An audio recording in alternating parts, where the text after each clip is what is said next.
মাদারীপুরের কালকিনি উপজেলায় ২৭ বর্গ কিলোমিটার নিয়ে ১৯৯৭ সালে প্রতিষ্ঠিত হয় কালকিনি পৌরসভা, যা পরবর্তীতে ২০১৬ সালের ১২ জানুয়ারি উন্নীত হয় প্রথম শ্রেণীতে। ময়লার স্তূপ থেকে বের হওয়া উৎকট দুর্গন্ধ এবং ধোঁয়ায় চরম বিপাকে পড়েছেন পথচারী সহ পৌরবাসীরা, যার ফলে ছাত্রছাত্রীদের পাশাপাশি সকলকে চলাচল করতে হয় নাকে কাপড় চেপে। অনেক ময়লার উপদ্রব রয়েছে, যেখানে আমাদের যাতায়াতের ক্ষেত্রে অনেক সমস্যা হয়। আমরা নাক টিপে আসি, আমাদের শ্বাস নিতে কষ্ট হয়। ময়লার কারণে আমরা থাকতে পারি না, নামাজ রোজা করে মানে বিচ্ছিরি গন্ধ পায়। সরকার এখানে হালাইতে কইছে, আর কোন সরকার হালাইতে কইছে সরকার তো পাইলাম না বিচরাইয়া।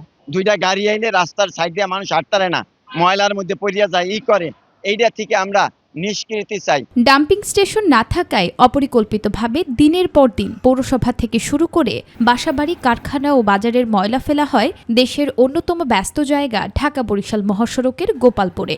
জনসাধারণের দুর্ভোগ লাঘবে নতুন জায়গা দেখে ডাম্পিং স্টেশন তৈরির পরিকল্পনা নেওয়া হয়েছে বলে জানান এই পৌর কর্মকর্তা।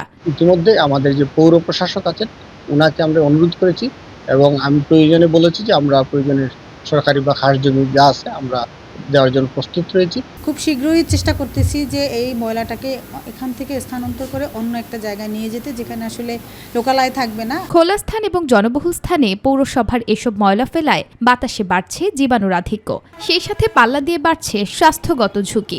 জনস্বার্থে এসব ময়লা সরিয়ে নেওয়ার দাবি পৌরবাসীর।